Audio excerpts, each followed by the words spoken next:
We're here. We're finally here, my people. Oh my God, this has been long in coming, and now we're finally here. I'm super excited that we are here. This is our very first YouTube video on this channel, and I'm so excited because you're in for a great ride that will give you a lift. Are you ready? If you are, just give this video a like and let's get into it. Now, probably you saw the title. Maybe you're below 50 or maybe you're above. You're welcome aboard. You're welcome in. Come close. I'm glad to have you here. So let me tell you my names. My name is Henrietta Olubumitebitokpatinuade Anuke. Praise Omobolanle Ashake Agbola. Henri for short. Just in case you didn't know what Henri means. Henri with the I and not Henry with the Y. Okay? And that is taken from Henrietta because that's my first English name. Okay? Now, let me tell you a little backstory. When I was young, when I say young, I'm still young. When I was younger in my teens, right, I was going to throw away that name. Reason being that I've heard so many other funny names like Belinda, which is bright serpent, and I didn't want to carry a name I didn't know the meaning of. Now, you know that Henrietta is the female version of Henry, right? So I went ahead, checked the meaning of that name, Henrietta, actually checked the meaning of Henry, right? And it meant the leader of the house. So I kept it, and that's why I'm still keeping it till date. So you're welcome to Henri Shines. And on this channel, I'm going to be bringing you life nuggets that's going to give your life a lift. I tell you, I promise you, it's going to be worth every minute of your time. Yeah, I'm going to be giving you some awesome blessings. Yeah, what I call blessings packaged as lessons that you will learn from, and you will be able to go up, up, up. Yeah, never go down anymore. Yeah, but first of all, we got to know ourselves, right? You got to know me and I got to know you. So let me know who you are in the comments while I tell you who I am.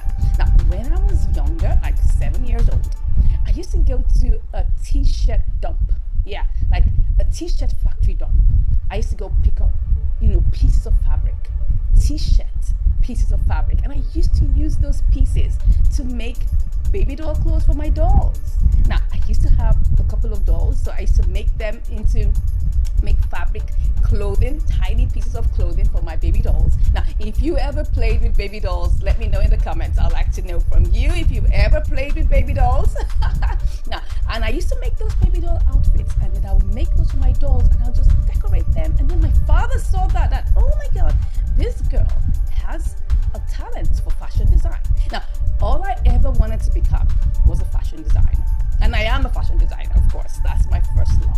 Because while I was in primary school, I would do home economics. In secondary school, home economics, clothing and textiles. In fact, just to let you know, I was the best student in my WAEC for clothing and textiles. Yeah, to the glory of God. Now, I used to sew for myself, made my uniforms. I would pick different clothing. I didn't even know how to do it. I just pick it, tear them apart, put them back together, wumbling and fumbling. So I was teaching myself along the way. Throughout my university days, I was making clothes for myself and my classmates. And that was how I used to make some extra stipend to support, or what do you call it? Augment, the little stipend, not the stipend that my parents were giving me. Yeah, so that's a little bit about it. But you know what happened? I went to university because I had to study. My father, a lecturer then, wouldn't want me to study fashion design. He told me I had to study a proper course. So we had an agreement. So I decided to study psychology. Okay? And because psychology for me, I thought it was easy. I mean, because I didn't like mathematics. I hated mathematics. But funny enough, let me tell you something. I had to be stuck with mathematics for 4 years. I did statistics in psychology for 4 years. And I told myself I have to be good at this thing. I need to like it. I need to love it because I wanted to be the best student in my class. So I had to learn statistics, and to the glory of God, I came out second best student in my class. Yeah. We give God all the praise, okay? Now, after school, like everybody else, we went for youth service, and then when I got back, I actually went to serve in Adamawa State, which is like the second farthest place from Lagos. And that was a breath of fresh air. You know why? Because I practically spent all my schooling in Lagos, University of Lagos to be precise. I went to University of Lagos nursery school, went to University of Lagos primary school, went to University of Lagos secondary school, ISL. Oh my God, I went to study in University of Lagos psychology. Oh my God. But just leaving Lagos and going all the way flight to Adamawa was like a breath of fresh air. Yeah, I enjoyed it, though it was very, very hot. So I came back, and like everybody else, I came back looking for a job. Can you believe that? I came back looking for a job. I had to write several aptitude tests, like everybody would. Everybody my age then were looking for jobs, banking jobs, different kind of company jobs. In fact, there was then the Arthur Anderson, now revamped into KPMG, okay? Now then it was every graduate's dream to actually work in KPMG. So that's Arthur Anderson then, now it's KPMG. Now, so I wrote this aptitude test, unlike the sharp girl that I am, right? To the glory of God. Yeah, thank you. I did the aptitude test, I passed the first stage, and it got to the point where we had to do like the final stage and we're the final 4. Now, we went to have that exam, assessment or interview, 4 of us, and I was given a question which obviously I couldn't answer, and that was so painful. Very, very painful. I cried my eyes out. I tell you, I got back wondering, why didn't I get the job? I deserve to get the job. I cried. But then my husband now, my fiance then, told me I should look inward. I already have a job. I already have a skill. I have a vocation. What am I looking for? Right? So that was how House of Henri was born. Yeah, to the glory of God. But then it was called Handicraft Fashion School. Then we now metamorphosized into Fashion and Art Academy, and then House of Henri, the conglomerate. So that's a little bit about me, and to the glory of God, right? There was a time I decided to stop sewing. I told myself I was tired of sewing. Why? Because a lot of people were owing me money. I didn't even know how to do business then. But thank God that I went to business school and I got to learn more. And I told myself I'm going to stop. But when people kept on asking me, I said, okay, I'm going to come back into this. But then I needed to win an award. I needed to have some credibility, right? So I decided to go in for the Nigeria Best Fashion Designer of the Year, competition. That was in 2005. And to the glory of God again, we won 4 categories out of 6, making us the best. To the glory of God. Hallelujah.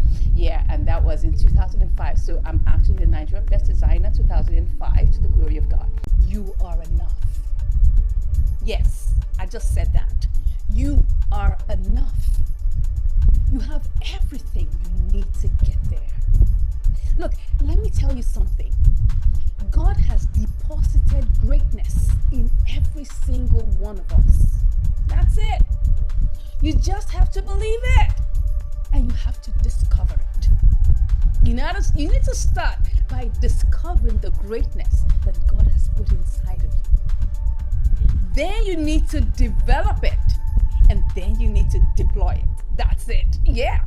So you see, we're all made differently. We all have different temperaments, different personalities, different skills and abilities. We're not the same. Okay, let me give you some psychology class, right? I'm a psychologist, so let me get into my psychology world.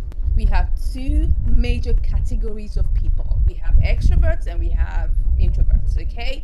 Under the extroverts, we have the cholerics and we have the sanguines. Under the introverts, we have the phlegmatics and we have the melancholics. And each of us have different characteristics, different peculiarities. For the sanguines, you could be outgoing, like to talk, geez, like I do, right? But you may also be quite disorganized. You might be quite diplomatic, or maybe you may like to tell some lies sometimes. But God has put in you the ability to speak, to communicate, to convince. He has given you that gift. You may be a choleric who's so concerned about productivity, making sure that everything is done right to time. You might be very blunt. You don't take rubbish, right? But God has given you an ability to be productive, to make sure that you maximize time. You may be a phlegmatic, where it's like you need to be pushed 100 times to make one decision. But you may also be that humanitarian who cares about people, who is into helping, philanthropy. God has put something in you. You may be that phlegmatic that doesn't like to be in front, but you like to be at the backside where you are helping out in the grind. You may be that very reliable, steady supporter as a phlegmatic. You may also be that melancholic who thinks and is so critical about themselves and maybe wondering about every single mistake you've made in life, and you're always, beating down on yourself. But you may also be that perfectionist that sees and has an eye for detail as a melancholic. Now, can you see that we're all different? We are enough.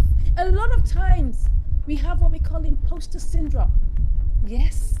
We're thinking like we're never good enough. We are good enough. Be content with what God has deposited into you. You just have to discover it.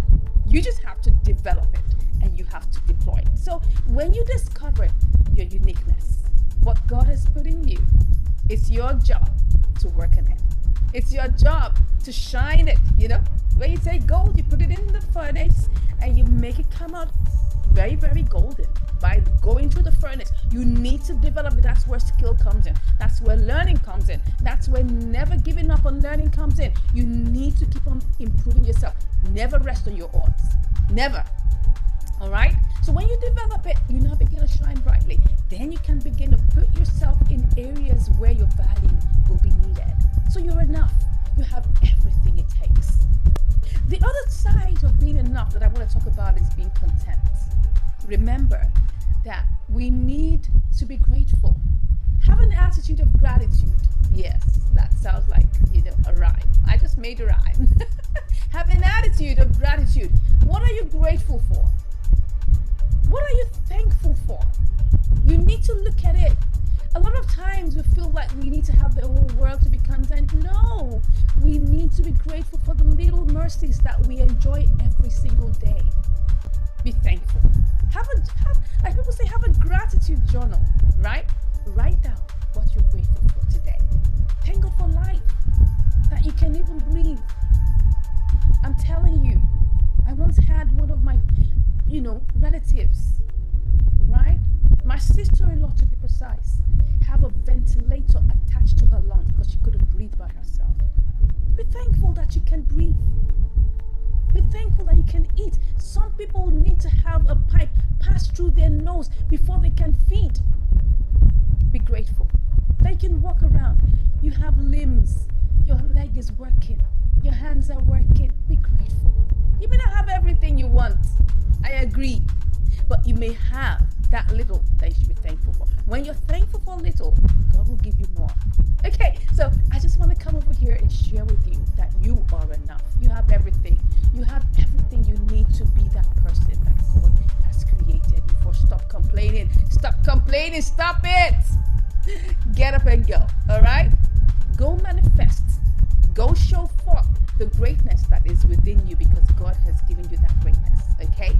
Anyways, if anything I said resonated with you, please go ahead and drop it in the comments. And if you haven't given a like to this video, I think it's the best time to do so. And of course, it would be awesome for you to join the family by subscribing.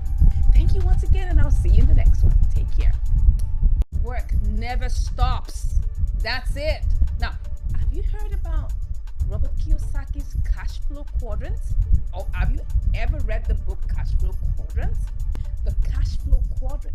Now, under that quadrant, there are 4 different sections, okay? We have the employee, then we have the self-employed, we've got the business owner, and we've got the investor, okay? Now, let me start by letting you know that a lot of us, we are currently having a mode, right? We're in the employee mode because we work 9 to 5 jobs, or is it 8 to 6, or maybe some people it's even 7 to 7, and like I've even heard some people are even 8 to 10. So we have that mindset of working a job. We are always in that hamster wheel, okay? We go to work early in the morning, come back, sleep, wake up early in the morning again. We have that mindset of an employee, and we know that there are consignments that we need to do. We're deliverables that we're supposed to meet. So it's already a way of life. And a lot of people love that lifestyle. A lot of people don't like uncertainty. People love, consistency and certainty when it comes to their income. So they get bogged down by a job, which is not a problem, right? Then maybe along the way, some people out of that part of the quadrant now decide to move away from being employees to being self-employed. So they decide to move away and move into the self-employed section. Now remember, there are people who are wired up for being in a consistent job because they hate inconsistency. They don't like unpredictability. They want their income to come in as they wish, which is not bad. Not bad at all, right? Now, but then we get people who say, okay, I want to be my own master. I want to be my own boss. Then you move away from that employee mindset and you go and be a self-employed person. But do you know what you've just done? You've left your 9 to 5, your 10 to 8, or 7 to 7, and you've moved in a 24/7 job. That's it. You have moved out of a 9 to 5 defined timing to a non-defined segment where you're now your own boss. And of course, remember that you don't have time. Every single moment you are working, that's a 365, 24/7 job. And that's where the problem comes in, because then you keep on working, you don't take a break, you never reward yourself, you never celebrate your wins along the line. The truth of the matter is that work never ends. And I'm going to share with you a little story. Yeah, I'm a workaholic because my Father in heaven is a workaholic. I mean, God neither sleeps nor slumber. Yes, you know that. You know what I'm talking about. Yeah, but remember that God took rest after the 6th day. On the 7th day, he rested. Okay, so he understands the value of rest. He understands the value of taking a break after doing some work. And that's how we're supposed to operate. Yeah, when we achieve certain milestones, we take a break. We celebrate ourselves. We enjoy ourselves along the way, because work never ends. Work is a continuum. I tell people I'm a workaholic, and that's the truth. I had to learn to develop systems, and that's where the B and the I segments come in. You need to be able to develop systems so that you'll be able to delegate, hand over certain things to other people to handle, so that you can free yourself up to do other things in life. Don't forget, work never ends. So you now begin to build systems that will work without your being there.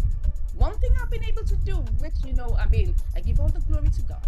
And of course, my husband and I, we came up with the idea to create a system for our trading business, because we had a job we had to do with the federal government, and we decided to record all the content and create that as a system for the job we had to do. And that gave us a lot of relief. And I tell you, it has given us so much time to be able to do other things. Okay, that is it. Building a system will make you just work on your business and not work inside your business. Because as a business owner, you're supposed to be working on your business, not being the slave within the business. Do you understand that? Because you need to create systems that can work without you being there. I've created systems in some of my businesses that don't need me to be there. I don't even have to step there. In one of our centers for like 2-3 months, I don't have to be there because a system is running. Okay, that is very important. And then finally, we have the investor segment, where you now begin to use other people's time and other people's money, to get what you want, because then you're able to invest into maybe businesses, or maybe you're able to outsource to be able to create massive time for yourself. Now be able to create business that will now begin to work for you and give you money in the long run. We're going to talk more about that some other time in some other video. But my point here is this: along the way, take some time off, rest, reward yourself. Look at your little milestones. It may just be a baby milestone. Reward yourself. Take some time to enjoy. A lot of people get to age 60 and they're tired. Maybe they're retired after 60 or 65, after 35 years of service, and they can't enjoy some benefits of life. Maybe they're having some backaches. Maybe they're always having consistent headaches. They can't understand. They can't enjoy life. Why don't you take breaks along the way? While you are working in active service, take breaks. Take some time. Go enjoy yourself. Buy some food. Enjoy yourself along the way, because work never stops. I hope you found that very valuable to you. I hope you learned something from there. Look at your life right now. Understand the cash flow quadrants. Go and read it, right? Go and study it, and begin to make, very beneficial decisions in your life based on that. I hope you learned something. If you did, please give this video a thumbs up, okay? And of course, it would be awesome for you to subscribe to the channel and share it with your friends. Thank you once again for watching, and I'll see you in the next one. Take care.